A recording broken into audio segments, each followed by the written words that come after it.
Good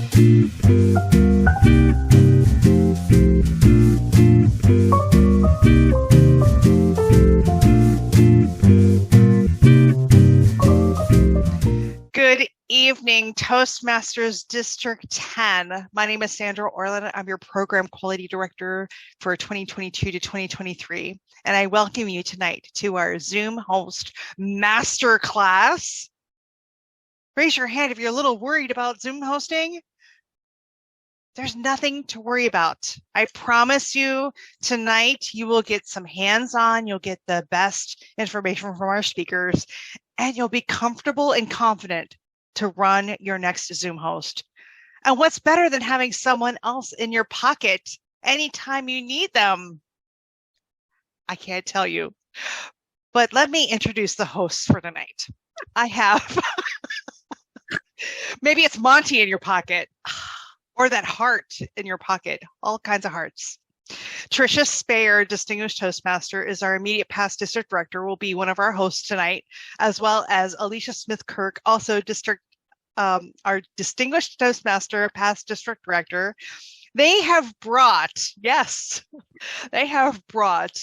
their presentation tonight here to District 10 that they delivered to STC, which stands for Society of Technical Communicators. Is that right, Tricia? It's close. Okay, so what is it? So share with us, what is that called? Society for Technical Communication. Okay, for technical communication. So if they presented there to technical communicators, you can bet that here they've brought it up that extra level. So not only are they delivering to District 10, they've delivered outside of District 10. So please, everybody, raise your hands, clap with your emojis, and all that to our hosts, Tricia Speyer and Alicia Smith-Kirk. I give the host to them. Yay. Hey, good evening. We're excited to be here with you today, and we're going to review, we'll ask our slides to share. We're going to review what you can expect at today's training. We ask you to join us to build your confidence, your Zoom confidence. And in this session, we will cover hands-on experience for Zoom hosts and co-hosts. We're going to have conversation about host control. We're going to talk about how to manage security settings and be confident if you have any disruptions or Zoom bombers, and how to create and manage breakout rooms, as well as using managing the waiting room, spotlighting your speakers, and managing a large audience with the audio and visual. We also are going to include time for you to ask us your questions and any other Zoom topics. Thank you, Alicia, for that.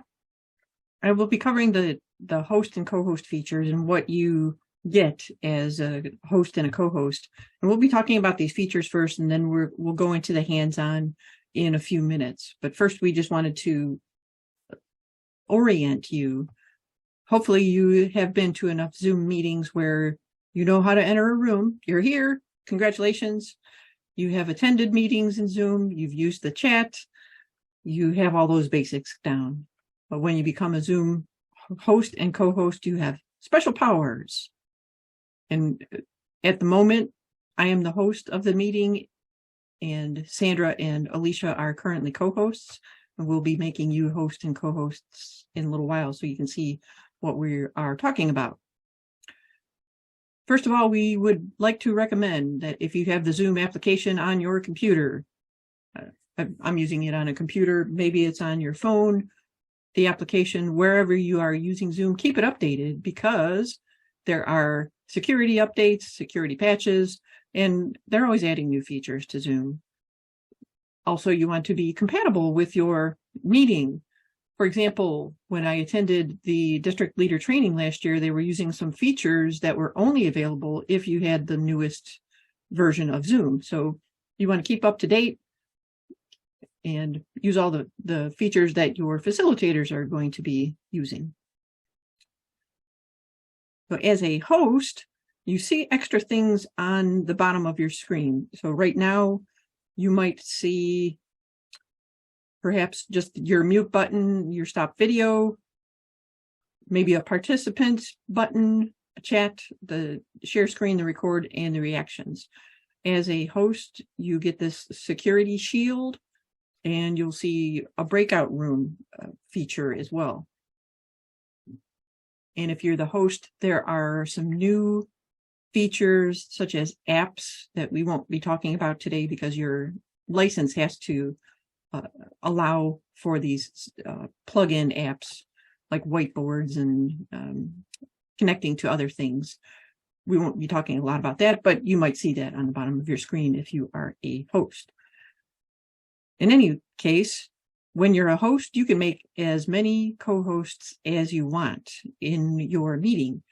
We don't recommend making everybody a co-host because then everybody has powers to mute people, turn off their videos, and so forth. Just make the co-hosts the people that you trust for your meetings, whether you're running a contest or you're facilitating a club officer training, whatever you're doing. Just make sure that the co-hosts know what they're doing. One question that you might have in your mind, it would occur to me, how do you get the Zoom, the host permission? If you're attending a meeting for one of the District 10 clubs, if your Zoom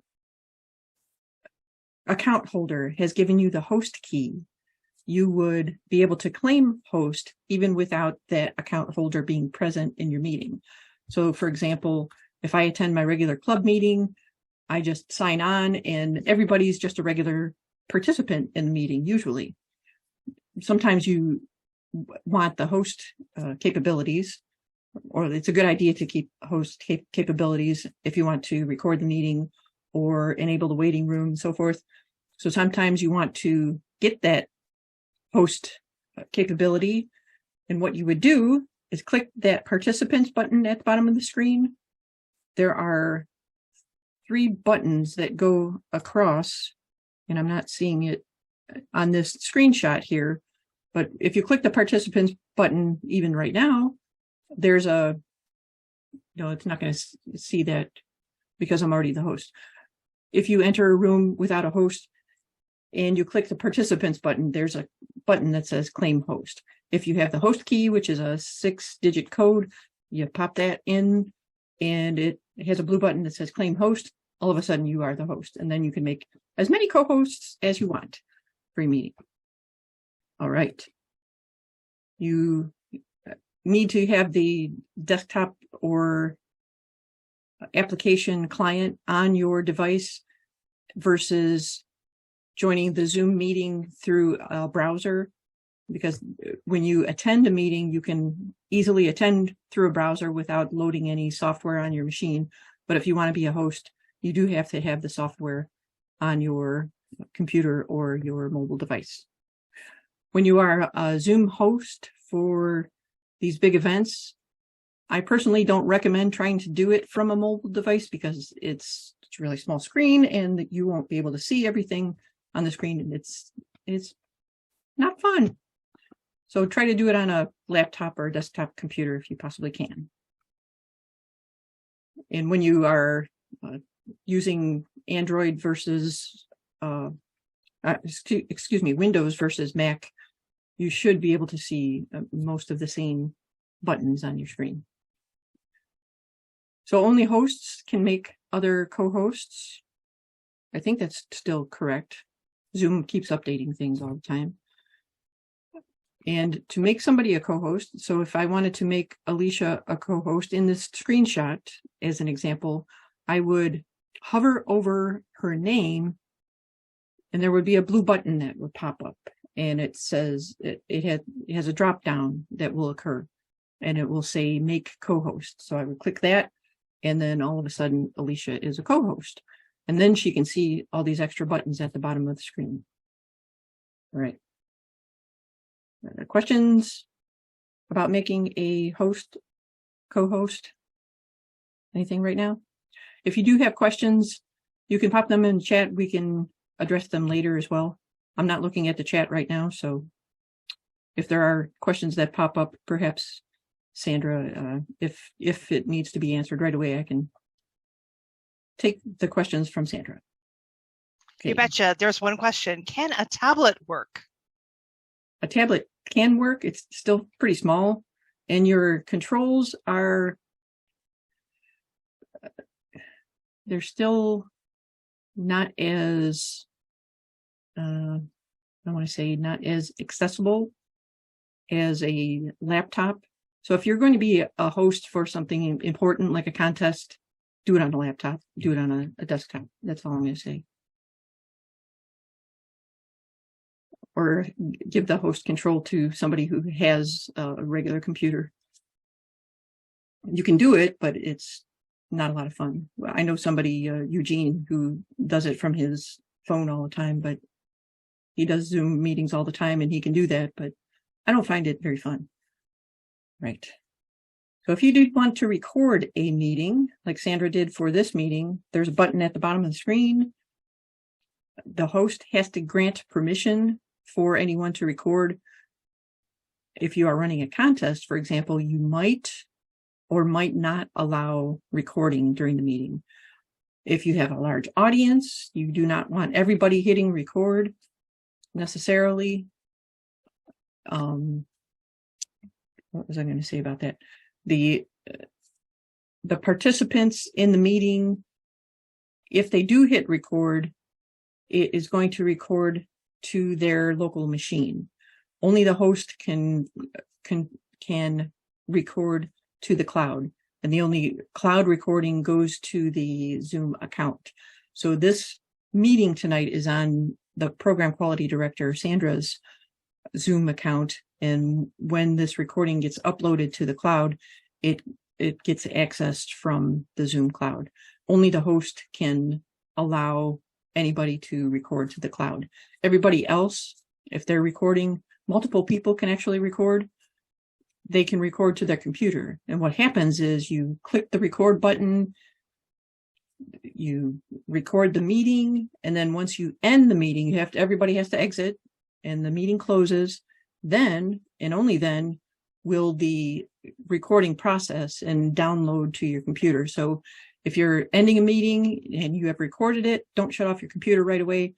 Zoom is going to pop up a window and ask you where you want to store that on your device, and it's going to download after the meeting ends. And I've seen that happen in regular club meetings too. Right. Where else am I? Next, we will move on to security settings, and I will turn it over to our co-host, Alicia Smith-Kirk. Thank you, Tricia. Managing security settings is something you can only do if you claim host. Tricia mentioned that. Either you have to sign in as the host on the account, or you have to claim the host so you can access these different various settings to secure your meeting.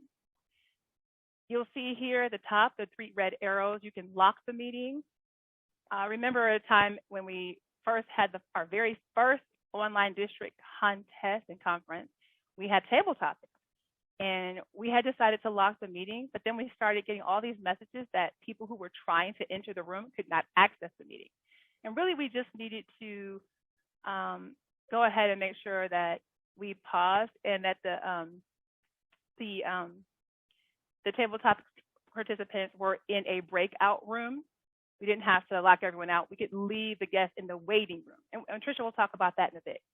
You'll see here also, you can hide the profile pictures. That would have to be done on the host account. And it basically just means that when you turn your video off, your name will show instead of your face. And if you can go to the next slide, we'll look at some of the additional settings for security. I really want to focus on remove participant and suspend participant activity. By show of hand or message in the chat, have any of you experienced Zoom bombing in any of your meetings? Yeah, it is a very unpleasant experience. And what happens typically is, what happened to one of our club meetings is that someone from the meetup got the link and they shared it with a bunch of people. So all of a sudden, before someone could claim host, they started populating inside the room just out of nowhere. Then they started talking and sharing screen and doing all these things. And we ended up ending the meeting and then going back in, claiming host. And thankfully, our team responded fairly quickly, but it's very unpleasant. Next slide, let's talk about what the steps would be. This really shouldn't happen. If you can go back one, that'd be great. it shouldn't happen often. It is a rare occurrence. We're very protected here in District 10. We have registration for all of our accounts, and we have Zoom co-hosts. So the host has their duties, and it's important to have a couple of co-hosts that can monitor the waiting room and manage the participants. I will be sharing some tips with you that you can take away with you about securing the room. Next slide. So you can see here, once you do hit the security shield, you'll see all these options.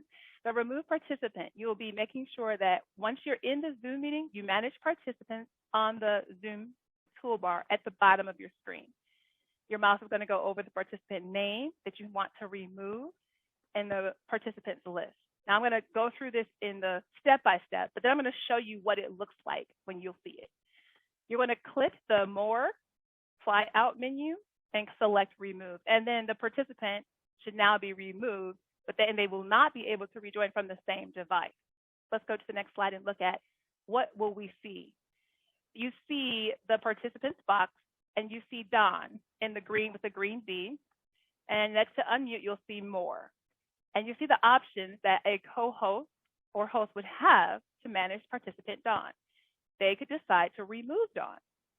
They could also decide to, I don't see it right here, but they should be able to put Don in the waiting room. Sometimes you're expecting guests and you might not know they had themselves renamed improperly. We had that happen a couple times. And we just asked them, hi, can you turn your screen on? Can you unmute yourself? Because we want to know who they are. But this is how you would remove someone. Let's go to the next slide. I'll make one more comment. Let's say you remove someone by mistake. You clicked the wrong person. In the host account, you can just toggle one little button to allow for removed participants to be admitted back in. So it is something you can manage. We'll now take a look at suspending participant activities for the entire meeting. So if something is happening and it's something that you need to stop immediately, there's a way we can do that if you are signed in as a host or co-host. You'll go to the security shield that you see here, boxed in yellow, and you'll be able to click on suspend participant activity. If it's not a very serious situation where you need immediate pause, you might say, I'm going to suspend activities, or we're going to pause for just a minute and just pause. Let's go to the next slide. You'll see this question, suspend all participant activities. Are you sure this is what you want to do? And so you'll confirm by clicking the red button at the bottom right of that box. This is something new that Zoom, it was new as of 2020. They created these security features to help address all of the disruptions that started at that time. So the option is you can also report the person, and you'll see that it says what happened. And you can click, there's a lot of options where it says what happened, but you can click other, I'll let you know later. Also, be thinking quickly. We didn't think to take a screenshot that time, but take a screenshot because you'll have something that you can submit, because this not only protects your club, but it protects every other club, because Zoom is doing their best due diligence to keep all of us safe online. Next. Yes, and there was the submit button. That was that. I'm going to pass to Tricia. All right. Is there anyone in the room who has not experienced a breakout room? So everybody has been put into a breakout room at some point or another? Yeah? Okay. So we're going to show you how we go about doing that. When you are a host or a co-host, what you'll see on the bottom of the screen, and actually it's not showing on this screenshot, but there's a little box at the bottom of the screen. It's 4 boxes. So it's just a little icon that says breakout rooms. And you'll click that. And when you click the create the breakout room, you'll get a pop-up that asks you how many breakout rooms you want to set up. And only one person should be doing this, not everybody. If you have 3 co-hosts and they start creating breakout rooms, you'll just create chaos. So have either the host or a dedicated co-host to create the breakout rooms, whether you're doing a training event, a contest, maybe a big meeting, whatever it might be, just have one person controlling the breakout room. You can choose how many breakout rooms you would like, and it asks you if you want to assign people automatically. When we attended district leader training, for example, they created, I'll say, 6 different breakout rooms, and there might have been 50 people in the entire Zoom meeting. So what they did was they created the 6 breakout rooms, and they just decided to assign us randomly. And this is how they did that. They created the 6 breakout rooms. They assigned us automatically, and we all just went off into their breakout rooms when the breakout rooms were created. So this assigns people at random, and it evens out the number of people in each breakout room. So that's the feature that you would like to use if you have a big meeting and you just say, all right, we're going to break out into groups. You don't have to have people choose which group they want to join with. You can just assign them automatically, and they'll randomly just be assigned to all the different breakout rooms. So this is a random thing. It does it for you. You can include the co-hosts when assigning. If your co-hosts are intended to stay in the main room to manage any people that are coming into the Zoom meeting when everybody else is in the breakout rooms doing training, for example, in District 10's club officer training, we might set up the 7 different breakout rooms for all the different club officers and keep the main room open. And the co-hosts sit in the main room controlling the traffic. Perhaps somebody has fallen off of Zoom and they need to come back, so they come in through the main room. The co-hosts then can assign them to the appropriate club officer training room. So that's what you would do when you assign the co-hosts to the room. Maybe if you want the co-hosts to stay in the main room, you would uncheck this box. That's the point I was trying to make. You can assign people manually, like the club officer training. We would assign everybody that might have the PRES for president. When we ask them to rename themselves, we would find everybody in the participants list that has president before their name and assign them to the president's room. We would assign all the VPE people to the vice president of education room. So that's when we would assign something manually. You can let participants choose rooms. So in District 10, we've had holiday parties on Zoom where we had a number of different games going on in all the different rooms. And we allowed the participants to choose the bingo, the categories, whatever it might have been, the spa room. They were able to choose which room they wanted to attend. And then when we opened the rooms, they could pick the different rooms and go into there. So that was step 1. You create the number of rooms and you decide whether you want to assign them automatically, manually, or let the participants choose. And then the screenshot 2 shows what the breakout room layout looks like. So this particular shot shows that we set up 3 different rooms, and this assign button over on the right is where you would assign people manually.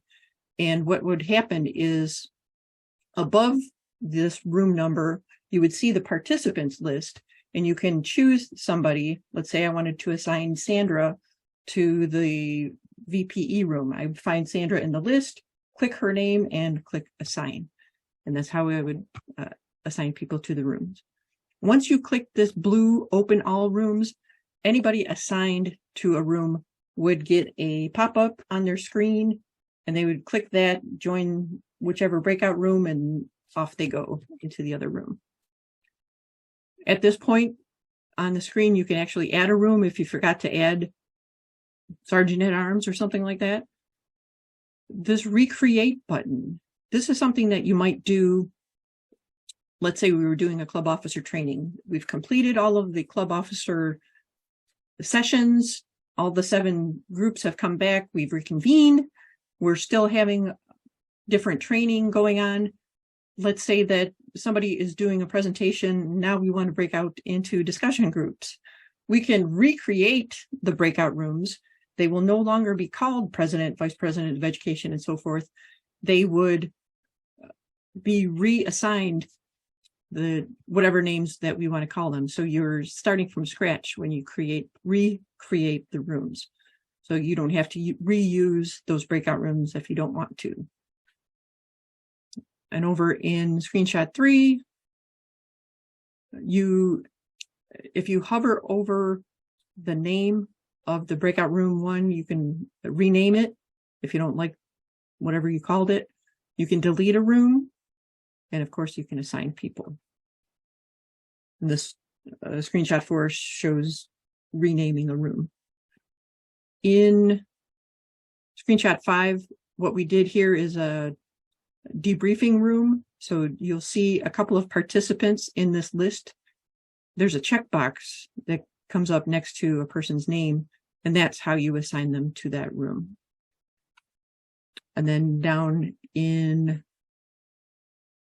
screenshot 6, we called something a waiting room, but it's not the actual waiting room that you all experienced when you were entering this meeting today. In this case, it's actually a breakout room called waiting room, such as people arriving early for a contest or so forth. Were there any questions immediately, Sandra? I do not see any additional questions at this point. Okay. Thank you. All right, thank you. Oh, wait, can you name the rooms? I know the answer. I know you do too. Can you name a room? Yeah, I think we covered that. You can only name them before you open the rooms. Once you open the rooms, it's all off. They're room 1, 2, 3, 4, 5, whatever, room XYZ. You name them, change the name before you open the rooms. Thank you. Because otherwise you're going to have generic names. Thank you for clarifying that. So if you've all experienced the breakout rooms entering before, you should see something like this pop up on your screen. Join the breakout room, join the blue button. And there's Sandra in the breakout rooms over there. Look at that. When you're leaving a breakout room, there's a button, and it may look a little bit different on your screen. So this was something on a Mac, but when you want to leave the room, there's a button in the lower right corner of your screen. If you're on a computer or a desktop, I honestly don't know what it looks like on a mobile device, but there will be a button that says leave breakout room, and it's blue. Do not click the red button. If you click the red button, you're going to leave the Zoom meeting altogether. If you click the blue button, it goes back to the main session. So when you're talking breakouts, always use the blue button, not the red button. I hope that makes sense. Waiting rooms. Many of you were waiting in a room before we opened the main session this evening. And the way that we did that was, you see this security shield down here. There's a pop-up that shows up, and I'll scroll back a few screens. If you can see this here, up on the top here, it says enable waiting room. So the host or the co-host can click enable waiting room. And what happens is anybody who's already in the room stays in the room, but anybody else who wants to enter has to remain in the lobby until you're ready to start the meeting. So it's a good idea to do something like this if you're running a contest and you only want the officials to attend or to join in, or maybe you only want the contestants to join in. Whatever it might be, if you're opening the meeting an hour or two early, only let in the people that you want in. Otherwise, you'll have audience people that you don't necessarily want them hearing the briefing or whatever it might be. You can keep the waiting room on as long as you like until you're ready to let everybody in. Just like they do at Severance Hall. It's waiting out in the lobby there. And you'll see on this screen, this is what we viewed this evening. Somebody's waiting in the waiting room. They'll show up in the participants list. And when you hover over this, you can click admit, and you will also see a pop-up on your screen that says so-and-so is in the waiting room. Do you want to admit them? If you know that you are expecting Monty to arrive as one of your co-hosts or one of your officials or something like that, and you're waiting for him, you can just let him in. And if it's somebody that you think is probably part of the audience, you could just let them in, leave them in the waiting room until further notice. And did anybody see the message that Sandra popped up when you were sitting in the waiting room this evening? Did anybody see those messages? Okay, I see a few yeses. Yes, when you are the host or co-host and people are in the waiting room, there's this blue message box up here. You can type just a chat message saying, hey, we're getting ready. We'll let you in a few minutes. And that's how that happens. All right, so that's a closer version. One thing that I didn't I didn't mention when we were talking about the breakout rooms was that you can message people. So I forgot to mention this number 3 down here.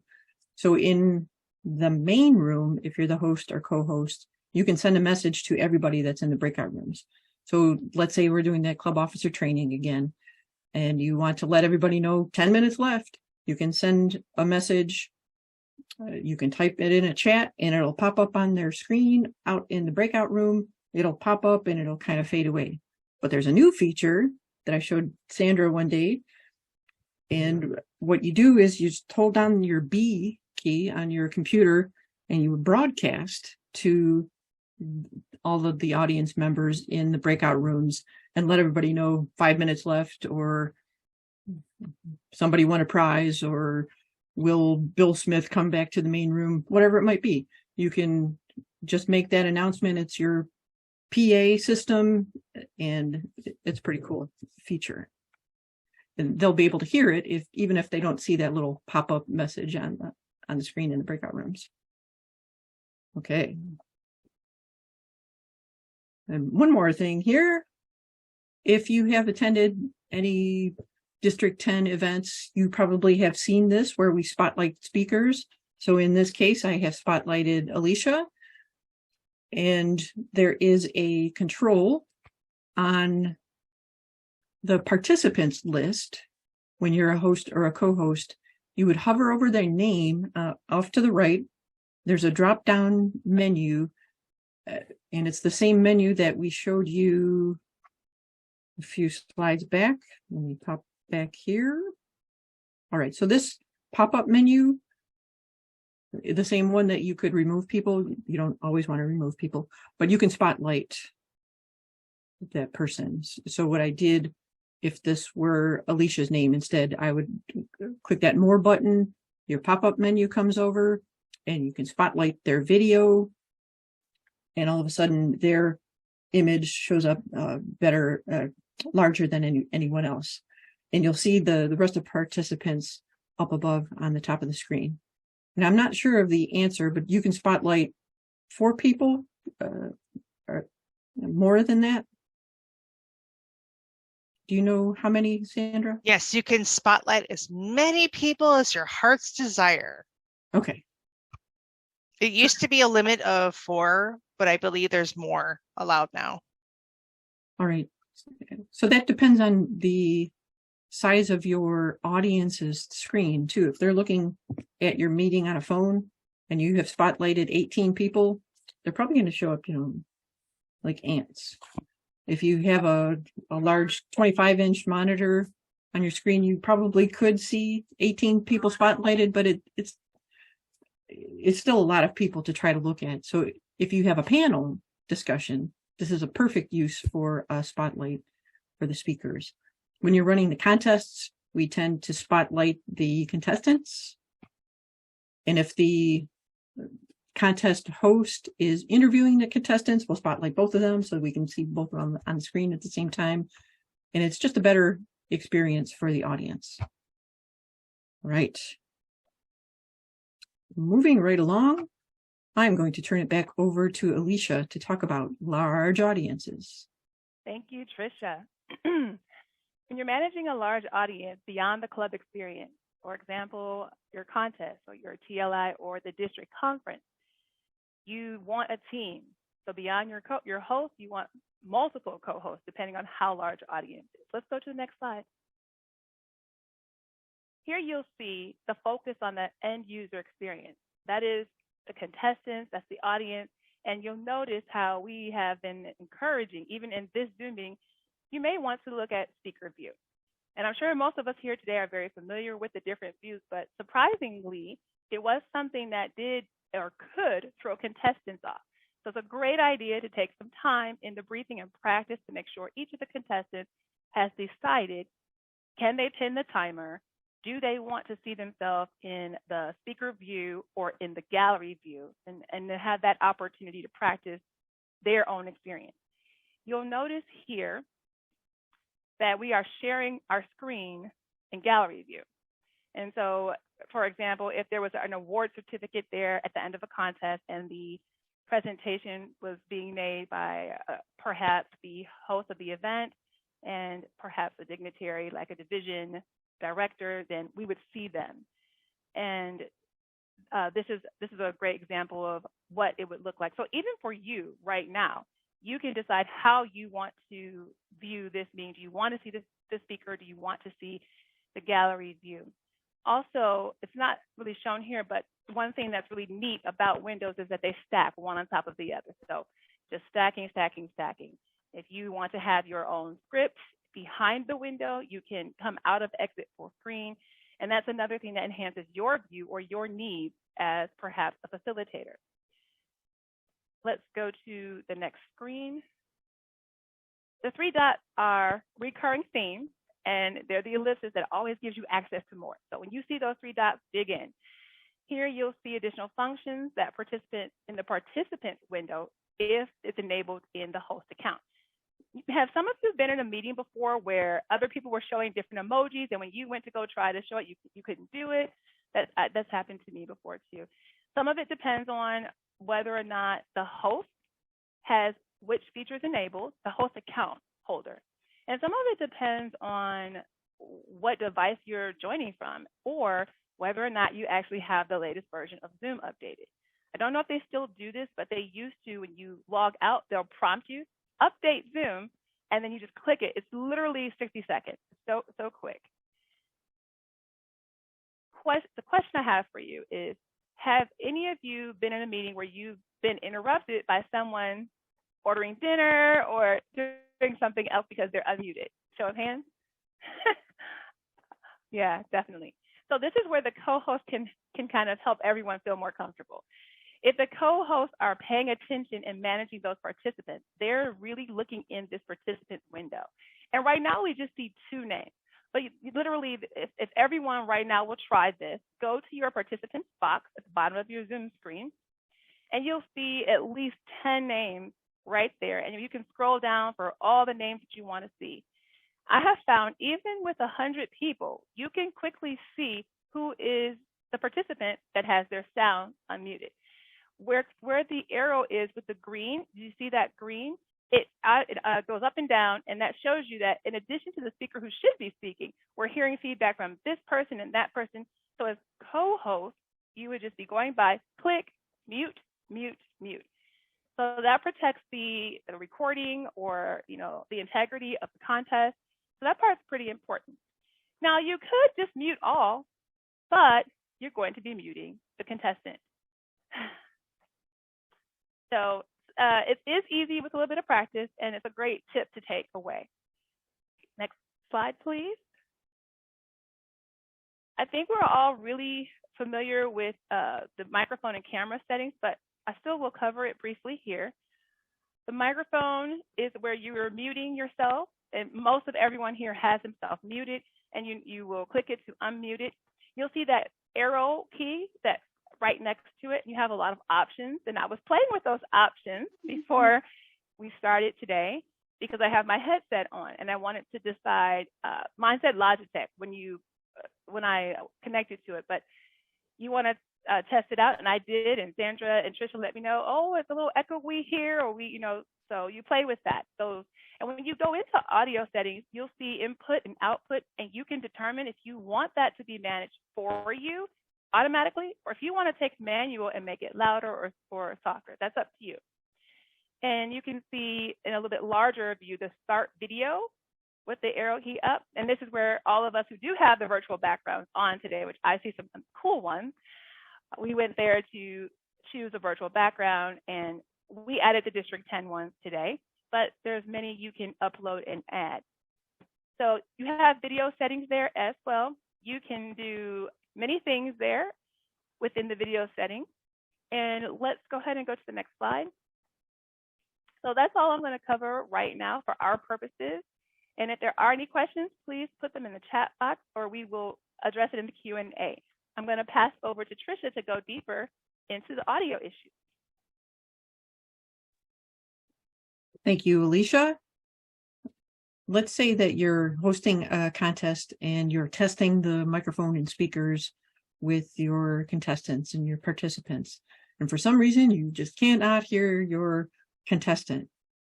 Indeed, when you're having them troubleshoot, have them go over to the audio settings. If they happen to work for a company that uses Microsoft Teams and they've used Teams and trying to go into Zoom, the microphone always gets switched automatically. Don't know why, but it happens. It happens to me every time. So if they are using some other kind of video system, perhaps at work or with another organization or something like that, indeed, have them come in here and make sure that the microphone and headset are working where you can hear them, they can hear you, and so forth. So that happens, but it's pretty easy to fix. And you can turn, they can turn their volume up and down. Let's say you have a contestant who might be standing far away from their microphone and camera because they want you to see their whole body. Well, perhaps you can't hear them as well. You can have them come in and adjust their volume so that their input is higher so that the whole audience can hear them, and the judges especially can hear them. That is very helpful, their microphone. So you have them test that during the contest. In background noises, some of these settings do change over time. Probably this screen has more options now. So if you went to your audio, your audio settings right now, you might actually see more options in here. Play around. The speakers and so forth that you might have available are not going to be the same as everybody else. It's whatever's connected to your system. Just use the best ones that are available. Okay. And chatting, I do see some messages in the chat at this point, but I don't have the chat box open because I'm sharing my screen. And what happens when you are sharing your screen is the controls actually get put towards the top of my system and it closes the chat box. So all I see is a number 29 chats that I haven't looked at yet. So during a contest, we typically stop the chats from happening because we want all of the audience members to listen to the speaker, not do the chat piece. We want the judges to just focus on the speaker, what they're talking about at the time. So we disable the chat. We don't have people putting in comments to sway the judges one way or another. We don't have any feedback until after the contest. So you can actually stop the chat during the contest. You can allow participants to chat with the host and co-host. Maybe you have a contestant or somebody who's losing their internet connection and you want the judge maybe to contact the Zoom host. You can have them chat with the hosts or co-hosts only so that they know what's happening, but you can disable the chat. You can have them allow them to chat with anybody, or have them allow them to chat with people in a personal message. So you have that power. What else do we have here? All right, so you can see in this example that Alicia sent a private message to Aziz at the time. So you can tell whether somebody is chatting with the whole audience or not. If somebody leaves the meeting and they have to re-enter the meeting, anything that was in the chat before is gone for them. So if you've posted links for people, you've posted contestant lists or whatever it might be, anybody who's entering the meeting after you've posted it, or they have to return to the meeting, they're not going to see anything in the chat. If a person drops off the meeting and you try to send them a private message, you'll see that Zoom knows that that person has left. You might see their name there, but you try to chat something and it might say that Monty has left the building. So you'll know that that person is no longer in the meeting if you try to chat with them personally. So just a few little tips there. You can, in this screenshot, this was another drop down with that more button activated. You can stop someone's video.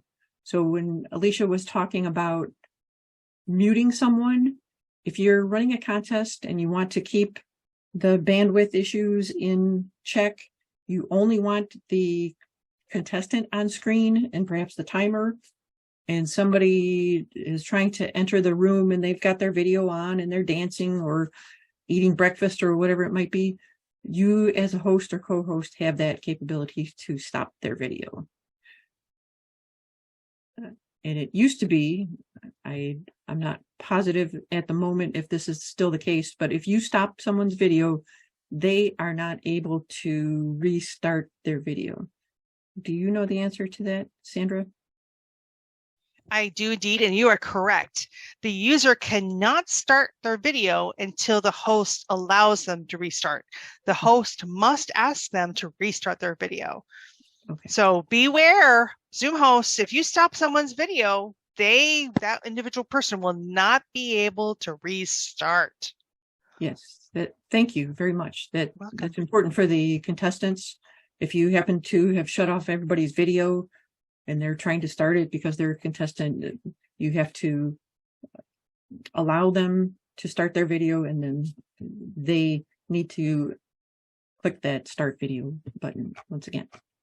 So just be aware that if you're assigning your special powers as a host or co-host, that the participants may not be able to turn things back on, like their microphone and video.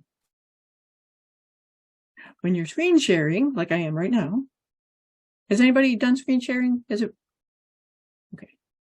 I'm seeing a lot of yeses. Has anybody not done screen sharing?